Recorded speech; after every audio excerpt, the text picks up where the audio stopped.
سامن دیے.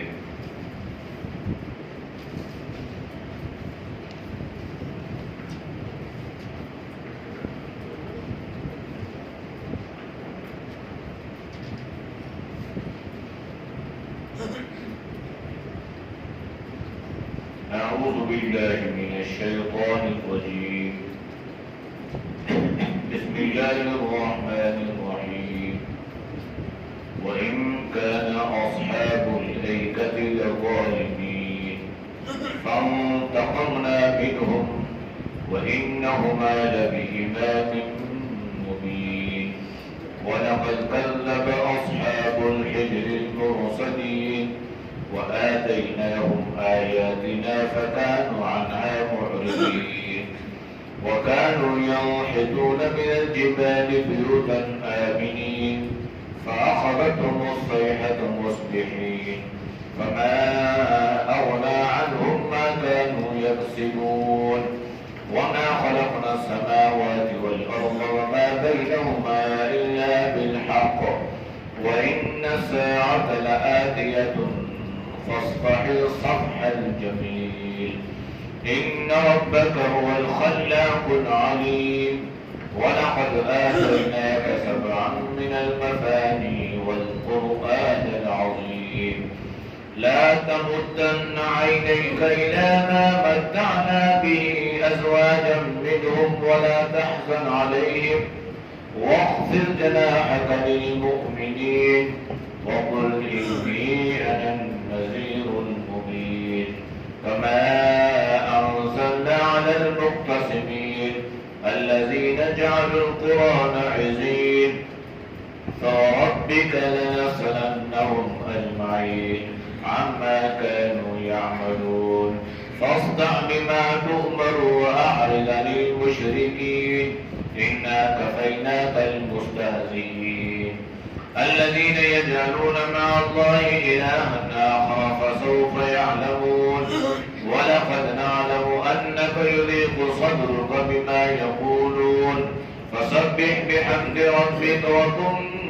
من الساجدين واعبد ربك حتى يأتيك اليقين.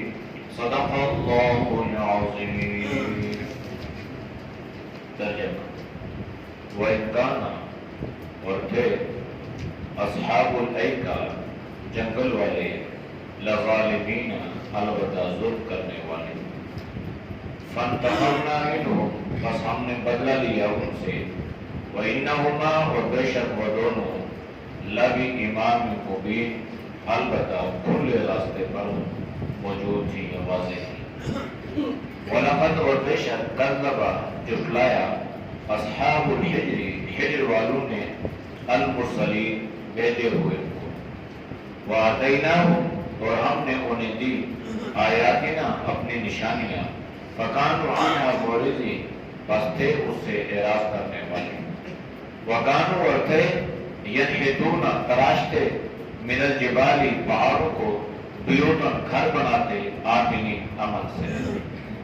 فَأَخَذَتْهُمُ الصَّيْحَةُ بس پکڑا اس کو چنگار نے مصبحین صبح صبح.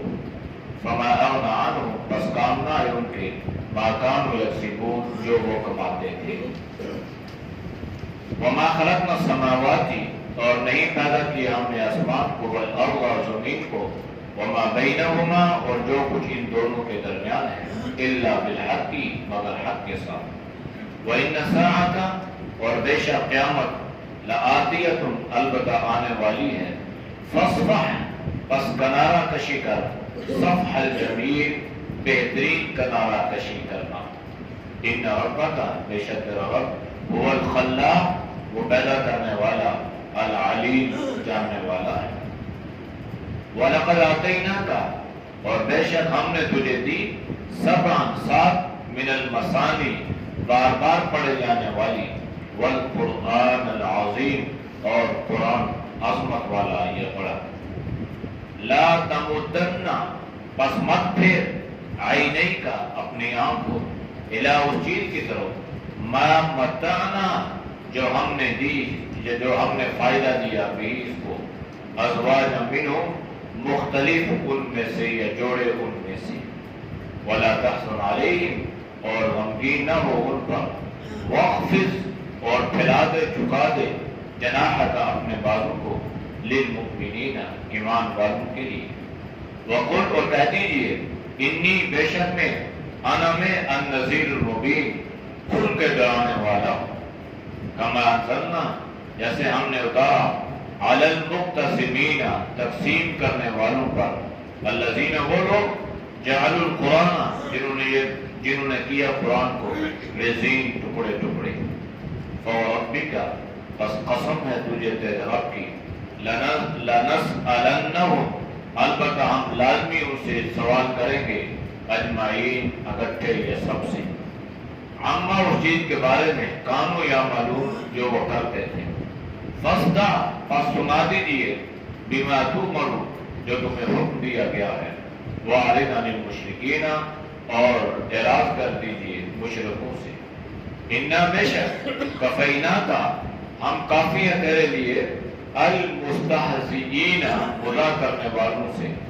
الذین وہ لوگ، یجعلون جو کرتے ہیں، مع اللہ ساتھ اللہ کے، الہا آخر دوسرا معبود، فسوف یعلمون پس قریب جان لیں گے، وَلَقَدْ اور بے شک، نعلم ہم جانتے ہیں، انک بے شک تو، یضیق تنگ ہوتا ہے، صدر کا اپنے سینے سے، بما بسبب اس کے یقولون جو وہ لوگ کہتے ہیں، فسبح و تسبیح بیان کیجیے، بحمد ربک اپنے رب کی تعریف کے ساتھ، وکن من الساجدین اور ہو جائیں سجدہ کرنے والوں میں سے، وعبد اور عبادت کیجیے، ربک اپنے رب کی، حتی یہاں تک یاتیک آئے تیرے پاس، الیقین یقینی دین۔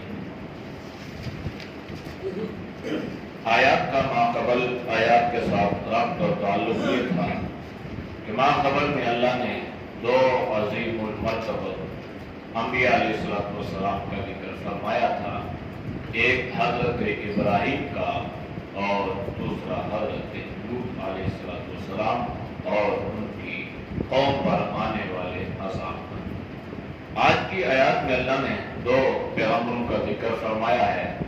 ایک حضرت شعیب علیہ السلام کی قوم کا اور ایک حضرت صالح علیہ السلام کا۔ وہ انکانا اور تھے اصحاب الایکا، ایکا والے، ایکا کہتے ہیں عربی میں ایسے جنگل کو جو بہت زیادہ گھنا ہو، جس کو ہماری زبان میں بن وغیرہ سے بھی تعبیر کیا جاتا ہے، کیونکہ حضرت شعیب علیہ السلام کی قوم کے لیے دو طرح کے الفاظ آئے ہیں، ایک ایکا اور ایک مدین، وَإِلَىٰ أَخَاهُمْ وَإِلَىٰ مَدْيَنَ أَخَاهُمْ شُعَيْبًا، مدین اور ایکا۔ تو حضرت شعیب علیہ السلام کی قوم اتنے علاقے پر آباد تھی کہ ایک طرف شہر تھا تو دوسری طرف گھنے قسم کے جنگلات تھے، اور جنگلات بھی اس قسم کے تھے جن میں آبادیاں تھیں، لوگ آباد تھے، لوگ رہتے تھے۔ اور آج بھی ہم دیکھتے ہیں کہ بہت ساری جگہیں اور بہت سارے جنگلات ایسے ہیں کہ جو بہت گھنے ہیں، لیکن اس کے باوجود وہاں پر لوگ آباد ہیں۔ تو حضرت شعیب علیہ السلام کی قوم کا ذکر فرمایا کہ یہ جو بن والے تھے، گھنے جنگل والے جو لوگ تھے، یہ بھی بڑے ظالم تھے، انہوں نے حضرت شعیب علیہ السلام کی دعوت کا انکار کر دیا کہ ان لوگوں پر بھی اللہ کا عذاب اترا۔ فانتقمنا منهم وانہما لفی امام مبین، ہم نے ان سے بدلہ لیا، انتقام لیا۔ صورتحال یہ ہے کہ وہ دونوں بستیاں جو ہیں یہ بالکل ایک عام اور کھلی جگہ پر واقع ہیں، یعنی ایسی بات نہیں ہے کہ جس سے یہ مکہ والے آگاہ نہ ہو یا مکہ والے ان کو جانتے نہ ہو، بلکہ مکہ والے جانتے ہیں۔ جب یہ سفر کرتے ہیں تو دوران سفر یہ ان جگہوں سے گزرتے ہیں جن جگہوں پر وہ قومیں آباد تھی اور ان پر اللہ کا عذاب اترا تھا۔ وَلَقَدْ كَذَّبَ أَصْحَابُ الْحِجْرِ الْمُرْسَلِينَ، اور بے شک جھٹلایا ہجر والوں نے المرسلین بھیجے ہوئے، یہ ہجر ہے، یہ حضرت صالح علیہ السلام کی قوم وہاں پر آباد تھی۔ ہجر جو ہے یہ ایک جگہ کا نام تھا، اسی مناسبت سے اس کا ذکر کر دیا گیا۔ جیسے ہمارا راولپنڈی ہے یا لاہور ہے یا پاکستان ہے تو بعض مرتبہ اسی مناسبت سے وہ چیز مشہور ہو جاتی ہے۔ تو حضرت شعیب علیہ السلام، حضرت صالح علیہ السلام کی قوم نے انبیاء علیہ السلام کو جھٹلایا۔ یہاں پر جمع کا صیغہ آیا ہے، اگرچہ ان کی طرف تو حضرت صالح علیہ السلام کو مبعوث کیا گیا، تو جمع کا صیغہ اس بات کی دلیل ہے کہ ممکن ہے اس قوم کی طرف اللہ نے کسی نبی پیغمبر کو بھیجا ہو اس کے علاوہ بھی، اور یوں بھی ہو سکتا ہے کہ ایک قوم اور ایک بستی والوں پر اللہ نے دو مختلف انبیاء علیہ السلام کو بھیجا ہو، اور یوں بھی کیا جا سکتا ہے کہ پہلے اللہ نے حضرت شعیب علیہ السلام کو بھیجا ہو، پھر اس کے بعد اللہ نے اس قوم کی طرف حضرت صالح علیہ السلام کو مبعوث کیا ہو۔ لیکن ایک کو جھٹلانا یہ اس بات کی دلیل ہے کہ اگر ان کی طرف کوئی اور رسول آتا تو اسے بھی جھٹلا دیتے۔ وَآتَيْنَاهُمْ آيَاتِنَا فَكَانُوا عَنْهَا مُعْرِضِينَ، ہم نے انہیں نشانیاں دی اور انہوں نے ان نشانیوں سے اعراض کیا۔ حضرت صالح علیہ السلام کی قوم کا واقعہ گزر چکا ہے، آگے بھی آئے گا کہ قوم نے یہ کہا تھا کہ یہ جو چٹان ہے، پتھر جو ہے، اس سے اگر زندہ جانور نکل آئے، اونٹنی نکل آئے اور ہم اس معجزے کو اپنی آنکھوں سے دیکھ لیں تو ایمان لائیں گے۔ اللہ نے ایسا کر دیا، لیکن کانوا عنہا معرضین، اس کے باوجود ان قوم نے اس بات سے اعراض کیا۔ وَكَانُوا يَنْحِتُونَ مِنَ الْجِبَالِ بُيُوتًا آمِنِينَ، اور یہ لوگ بڑے خوشحال تھے اور بڑے کاریگر اور مستری قسم کے لوگ تھے، اور اللہ نے انہیں بہت بڑا فن عطا فرمایا تھا، یہ ہنرمند لوگ تھے۔ اور صورتحال یہ ہے کہ بڑے بڑے مضبوط پتھروں کو، چٹانوں کو تراش کر اس میں یہ لوگ گھر بنا لیا کرتے تھے، اور جب پیغمبر ان کو اللہ کے عذاب سے ڈراتا تھا تو یہ کہتے تھے ہم ان پہاڑوں پر آباد ہیں، یہاں اونچی جگہ ہے، اور صورتحال یہ ہے کہ یہ تو بڑی مضبوط قسم کی چٹانیں ہیں، تو یہاں پہ اللہ کا عذاب کیسے آئے گا؟ آمینینا، بڑے امن سے، بڑے سکون اور اطمینان سے رہتے تھے، اور انہیں اس بات پہ فخر تھا، گھمنڈ تھا، غرور تھا کہ ہم ہنرمند لوگ ہیں، محنتی لوگ ہیں، خوشحال لوگ ہیں، آسودگی اللہ نے عطا فرمائی ہے، تو ہمارے اوپر عذاب کیسے آئے گا؟ پانی آ سکتا نہیں ہے جیسے حضرت نوح علیہ السلام پہ آیا، قوم لوط والا عذاب بھی نہیں آ سکتا، اس لیے کہ ہم تو بڑی مضبوط جگہ پہ رہتے ہیں۔ پھر اللہ نے کیا کیا؟ فَأَخَذَتْهُمُ الصَّيْحَةُ، اللہ نے ایک چھنگاڑ، ایک آواز کے ذریعے سے ان کو پکڑا، اور صورتحال یہ تھی کہ مُصْبِحِينَ، صبح صبح یہ لوگ اپنے گھروں میں اندھے پڑے ہوئے رہ گئے، اور ان پر اللہ کا اس طرح کا عذاب آیا، یہاں تک کہ ان کے کانوں کے پردے بھی پھٹ گئے۔ فَمَا أَغْنَىٰ عَنْهُمْ مَا كَانُوا يَكْسِبُونَ، کوئی چیز ان کو اللہ کے عذاب سے بچا نہ سکی۔ ان کی ہنرمندی، ان کی محنت، ان کی طاقت،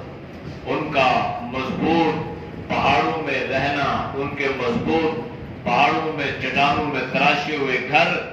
لیکن جب اللہ کا عذاب آیا تو کوئی چیز بھی ان کو اللہ کے عذاب سے بچا نہ سکی۔ فَمَا أَغْنَىٰ عَنْهُمْ مَا كَانُوا يَكْسِبُونَ، جو کمایا تھا کچھ بالکل کام نہ آیا۔ وَمَا خَلَقْنَا السَّمَاوَاتِ وَالْأَرْضَ وَمَا بَيْنَهُمَا إِلَّا بِالْحَقِّ، ہم نے آسمان اور زمین کو اور جو ان کی فضائیں ہیں، خلا، اللہ فرما رہے ہیں ان کو ہم نے حق کے ساتھ پیدا کی ہے، سچ کے ساتھ پیدا کی ہے، جس میں انسان کے لیے بڑی نشانیاں اللہ نے رکھی ہیں۔ وَإِنَّ السَّاعَةَ لَآتِيَةٌ، اور صورتحال یہ ہے کہ قیامت آنے والی ہے، لہذا آپ صلی اللہ علیہ وسلم آپ کیا کیجئے؟ فَاصْفَحْ، آپ کنارہ کشی اختیار کیجئے، اور بہترین طریقے کی کنارہ کشی، یعنی مراد یہ ہے کہ آپ دعوت دے رہے ہیں، یہ لوگ آپ کی دعوت کا انکار کر رہے ہیں، آپ مقابلہ تو کر سکتے نہیں ہیں، ورنہ مقابلہ کرنے کی ضرورت ہے، لہذا آپ دعوت دیں، کنارہ کشی اختیار کریں، الجھنے کی اور اس طرح بحث و مباحثہ کی ان لوگوں کے ساتھ ضرورت نہیں ہے۔ تو یہ کنارہ کشی اختیار کر لینا یہ انسان کے لیے بڑی فائدے والی چیز ہے۔ حکمت بصیرت کے تحت جہاں اللہ نے کنارہ کشی اختیار کرنے کا حکم دیا ہو وہاں کنارہ کشی اختیار کر لینا، اور اس سے مراد نہیں ہے کہ انسان دعوت کو چھوڑ دے، پیغام کو چھوڑ دے، بلکہ اس سے مراد یہ ہے کہ بس آپ بحث و مباحثہ میں نہ پڑیں، ان سے الجھاؤ نہ کریں، ان سے الجھو نہیں، بلکہ بس بات کی، پیغام سنایا اور سائڈ پہ ہو گئے، کنارے پہ ہو گئے۔ تو اللہ نے آپ صلی اللہ علیہ وسلم کو حکم دیا کہ آپ بھی لوگوں سے اس انداز سے کنارہ کشی اختیار کر لیں۔ ان ربک هو الخلاق العلیم، میرا رب وہ ہے جو خلاق کائنات ہے، جس نے ساری کائنات کو پیدا کیا، اور العلیم وہ اللہ اس کائنات کو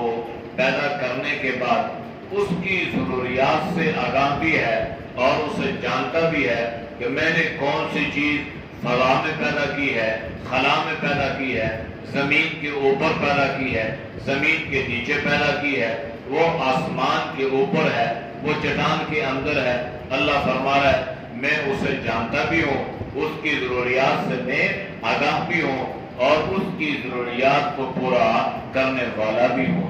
وَلَقَدْ آتَيْنَاكَ سَبْعًا، آپ پر اللہ نے کتنا انعام فرمایا۔ اللہ نے آپ صلی اللہ علیہ وسلم کو یہ تسلی دی ہے، یہ تشفی اللہ نے آپ کو عطا فرمائی، فرمایا کہ یہ لوگ آپ کی مخالفتیں کرتے ہیں، آپ کو تکلیف پہنچاتے ہیں، ایذا دیتے ہیں، آپ کو پریشان ہونے کی ضرورت نہیں ہے،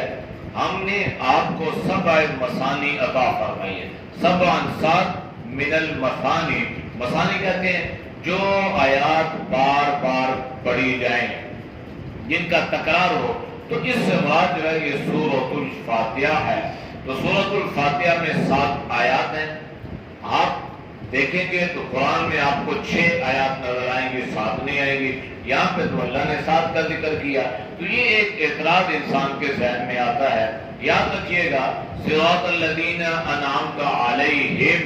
یہ جو علیہم ہے اس کو جو ہے وہ قرآن کریم کی آیات اور ان پہ اعراب لگانے والے اور قرآن کریم کی جتنی مختلف قراتیں ہیں جن پہ اس کا نزول ہوا، اس اعتبار سے یہ ایک مستقل آیت ہے۔ تو اس طرح قرآن کریم میں سورۃ الفاتحہ کی 7 آیات ہو گئی۔ تو یہ سورۃ الفاتحہ کو اللہ نے سبع مثانی، ایک تو یہ ہے کہ یہ نماز میں بار بار پڑھی جاتی ہے، اس کا تکرار کیا جاتا ہے، یہ سب کو یاد ہوتی ہے، اور دوسرا یہ ہے کہ اس سورۃ الفاتحہ میں اللہ نے پورے قرآن کریم کی روح کو اللہ نے سمو دیا ہے، یعنی پورے قرآن میں اللہ نے جو ڈیٹیل بیان کی ہے، تفصیلات کو بیان کیا ہے، وہ عقائد ہیں، وہ معاملات ہیں، وہ نظریات ہیں، وہ اعمال ہیں، عبادات، تو اللہ نے اس کا خلاصہ اور اس کی روح کو اللہ نے سورۃ الفاتحہ میں رکھ دیا، اسی لیے اس کو اساس القرآن، قرآن کی بنیاد بھی کہا گیا، اسی لیے اس کو ام القرآن، ام قرآن بھی کہا گیا۔ تو اللہ نے فرمایا 7 آیاتیں دی ہیں، والقرآن العظیم، اور یہ قرآن کریم جو ہے یہ بڑی عظمت والا ہے، یہ ہم نے آپ کو عطا کر دیا ہے، اس کے ہوتے ہوئے آپ کو کسی غم اور پریشانی کی ضرورت نہیں ہے۔ اس لیے نبی علیہ السلام نے فرمایا کہ جس کو اللہ نے قرآن کی دولت عطا کر دی ہو، اس قرآن کریم کی دولت ہوتے ہوئے اس آدمی نے کسی اور چیز کو اہمیت دی اور اس سے بہتر سمجھا، تو اللہ کے نبی نے فرمایا کہ اس نے قرآن کی توہین کی، اس نے اس کی توقیر کی، اس نے اس کی لاج نہ رکھی، اس نے اس نعمت کی قدر نہیں کی۔ تو قرآن کریم یہ دنیا کی سب سے عظیم نعمت ہے، جس کو اللہ نے اس نعمت کے ساتھ جوڑ دیا ہے نا، اسے کسی قسم کی پریشانی کی ضرورت نہیں ہے۔ یہ تو دونوں جہانوں کی بادشاہت اللہ نے اسے عطا کر دی ہے، لہذا قرآن کو اللہ نے عظیم کہا، اور جو قرآن کے ساتھ کسی نسبت سے بھی جڑ جائے گا اللہ اس کو بھی عظیم بنا دے گا۔ لا تمدن آپ کو پھیرنے کی ضرورت نہیں ہے، آئینے کا اپنی نگاہ۔ یہ انسان ہے نا، کبھی کبھی لوگوں کے محلات کو اور لوگوں کی گھاڑیوں کو اور لوگوں کے کاروبار، ان کی زندگیوں کو دیکھتا ہے تو وہ احساس محرومی کا شکار ہو جاتا ہے کہ میں بھی انسان ہوں، میرے پاس تو ایسی گاڑی نہیں ہے، میں بھی انسان ہوں، میرے پاس تو ایسا بنگلہ مکان نہیں ہے، میں بھی تو انسان ہوں، میرے پاس ایسے، تو انسان پریشان ہوتا ہے۔ اللہ نے فرمایا کہ آپ کو ان لوگوں کی طرف نظر اٹھا کر دیکھنے کی ضرورت نہیں ہے، اِلَىٰ مَا مَتَّعْنَا بِهِ أَزْوَاجًا مِّنْهُمْ، جن لوگوں کو ہم نے یہ دنیا کی چند چیزیں برتنے کے لیے، فائدہ اٹھانے کے لیے دی ہیں۔ ازواج یہاں بامانے جوڑا جوڑا نہیں ہے، یہاں بامانے مختلف چیزیں ہیں، یعنی اللہ نے انسانوں کو جو مختلف قسم کی چیزیں عطا کی ہیں نا،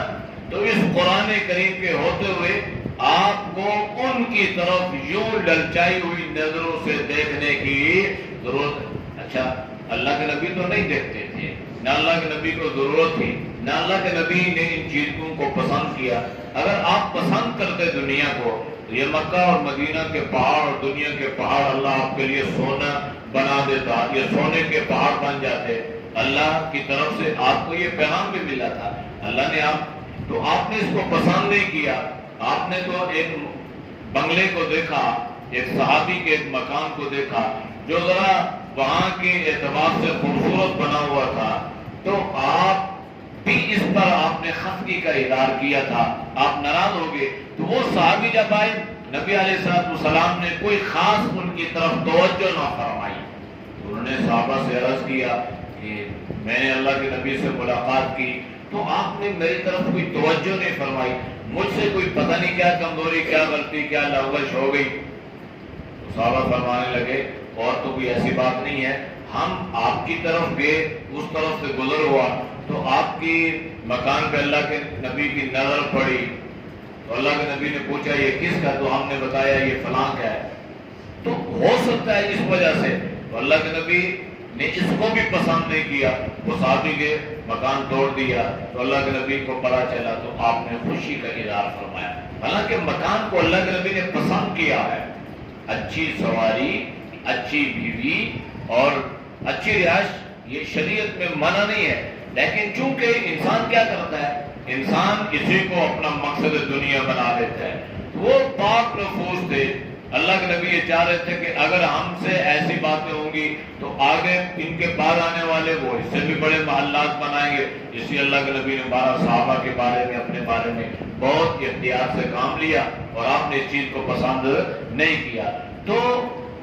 ایام امت کے لیے اللہ نے فرمایا کہ کئی امت کے مالدار لوگوں کو دیکھ کر تمہاری نظریں جو ہے للچا نہ جائیں اور تم احساس سے محرومی کا شکار نہ ہو۔ فرمایا یہ دنیا فانی ہے، یہ محلات جو ہیں یہ بھی زمین بوس ہونے والے ہیں، یہ بھی مٹی میں ملنے والے ہیں، ان میں رہنے والے وہ بھی خاک میں ملنے والے ہیں، وہ بھی پیوند خاک ہونے والے ہیں، تو پریشانی کی ضرورت نہیں ہے۔ وَلَا تَحْزَنْ عَلَيْهِمْ، اور آپ نے ان کے بارے میں، ان کے کفر کے بارے میں غمگین اور پریشان بھی نہیں ہونا، ہدایت اللہ کے قبضے میں ہے۔ اور ہاں وَاخْفِضْ جَنَاحَكَ لِلْمُؤْمِنِينَ، ایمان والوں کے سامنے آپ نے اپنے آپ کو جھکا کے رکھنا ہے، یعنی جو ایمان والا آتا ہے آپ اس کو گلے لگائیں، آپ اس پر اپنے بازو پھیلائیں، آپ اس پہ دست شفقت رکھیں۔ تو یہ اللہ نے اہل ایمان کو حکم دیا ہے کہ ایمان والوں کے ساتھ آپ کا برتاؤ ایسا ہو، ایسا سلوک ہو۔ تو انسان کیا کرتا ہے، ہم کیا کرتے ہیں، ایمان والوں سے، دیندار صلحاء سے ہم اپنے آپ کو بچاتے ہیں،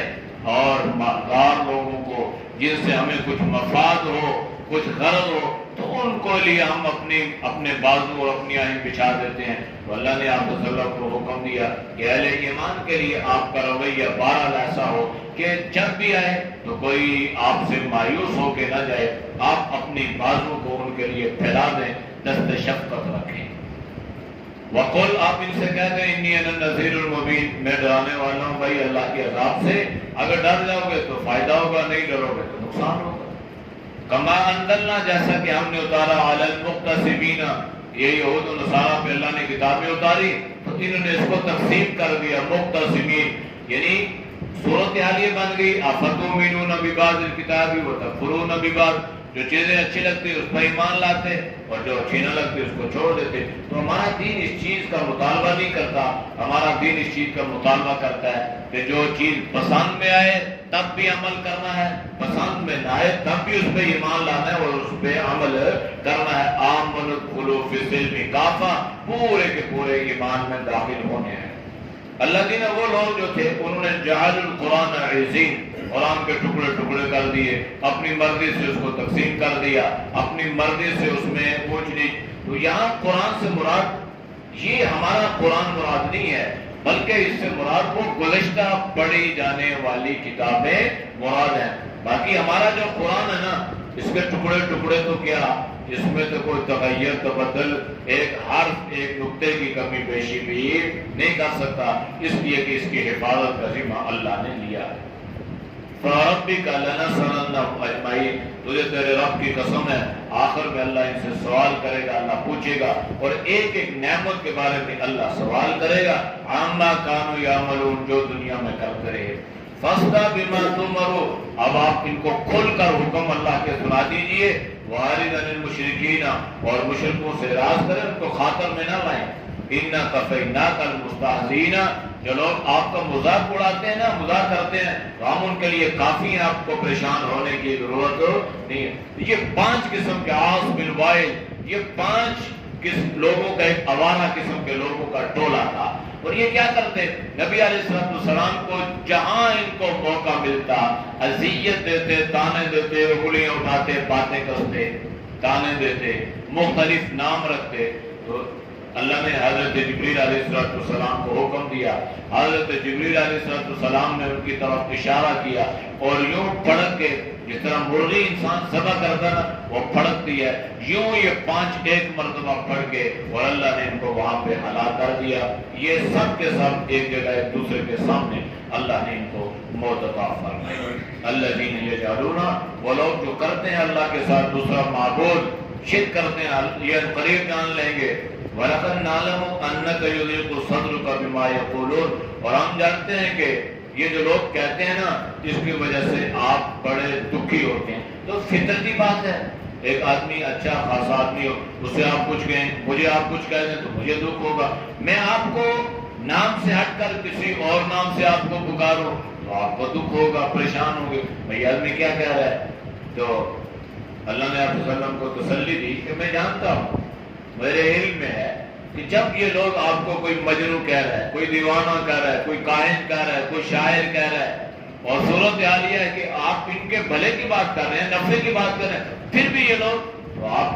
جو ہے دکھی ہوتے ہیں، پریشان ہوتے ہیں. آپ پریشان نہ ہو. ہاں، جب آپ پریشان ہو تو آپ کیا کریں؟ فَسَبِّحْ بِحَمْدِ رَبِّكَ، آپ اللہ کی تسبیح بیان کرنا شروع کر دیں. وَكُن مِّنَ السَّاجِدِينَ، اور اللہ سے اپنے تعلق کو پہلے سے زیادہ مضبوط کریں، یعنی سجدے میں گر جائیں. علماء نے لکھا ہے کہ جب آدمی پریشان ہو وہ ذکر شروع کر دے، اللہ کا ذکر شروع کر دے، درود شریف پڑھنا شروع کر دے، اللہ اکبر، سبحان اللہ، الحمدللہ، اور وہ نماز کی طرف آئے. آپ صلی اللہ علیہ وسلم جب پریشان ہوتے تھے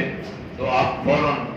جو ہے وہ نفل نماز پڑھتے، 2 رکعت نماز نفل پڑھتے. تو یہ جب آدمی ذکر کی طرف آئے گا، نماز کی طرف آئے گا تو اللہ اس کی پریشانی ختم فرمائے گا. وَاعْبُدْ رَبَّكَ حَتَّىٰ يَأْتِيَكَ الْيَقِينُ، آپ اللہ کی عبادت کیجئے، بندگی کیجئے یہاں تک یقینی دن آ جائے گا. اور یہ یقینی دن موت کا دن ہے. اللہ نے آپ صلی اللہ علیہ وسلم کو حکم فرمایا کہ جب تک موت نہیں آتی تب تک آپ اللہ کی عبادت کریں. تو یہ اصل میں ہمیں یہ سنایا جا رہا ہے، بتلایا جا رہا ہے کہ اللہ انسان کو موت عطا کرے گا، اور موت سب سے دنیا میں یقینی چیز ہے. لہذا موت کے آنے تک جو ہے انسان اپنے آپ کو اللہ کی عبادت اور اللہ کی بندگی پہ لگا کے رکھے. تو الحمدللہ ہماری سورۃ الحج ختم ہوئی. تو انشاءاللہ العزیز رمضان کے بعد اللہ سب کو صحت سلامتی اور خیر و عافیت عطا فرمائے. تو انشاءاللہ سورۃ النحل سے شروع کریں. الحمدللہ رب العالمین والعاقبۃ للمتقین والصلاۃ والسلام علی النبی الکریم. یا اللہ آج تک اتنا درس یا اللہ ہم نے سنا دیا، اللہ اس کو اپنی بارگاہ میں قبول فرما. یا اللہ اس پہ عمل کی توفیق عطا فرما. یا اللہ جو چیزیں سمجھ آتی ہیں، یا اللہ جو نہیں آتی، یا اللہ اس پہ ایمان اور سلامتی اور یا اللہ خیر و عافیت کے ساتھ یا اللہ اس پہ عمل کرنے کی توفیق نصیب فرما، اور یا اللہ باوجود نہ سمجھنے کے بھی اللہ اس قرآن کو ہمارے حق میں شفیع بنا، یا اللہ اس کو ہمارے حق میں بخشش اور مغفرت کا ذریعہ بنا، یا اللہ یہ بہترین ساتھی ہے، یا اللہ دنیا میں عزت کا ذریعہ بنتا ہے، قبر کی تنہائیوں کو، قبر کی وحشتوں کو دور کرنے کا ذریعہ بنے گا، یا اللہ اس قرآن کریم کو ہم سب کا، پوری امت کا بہترین ساتھی بنا،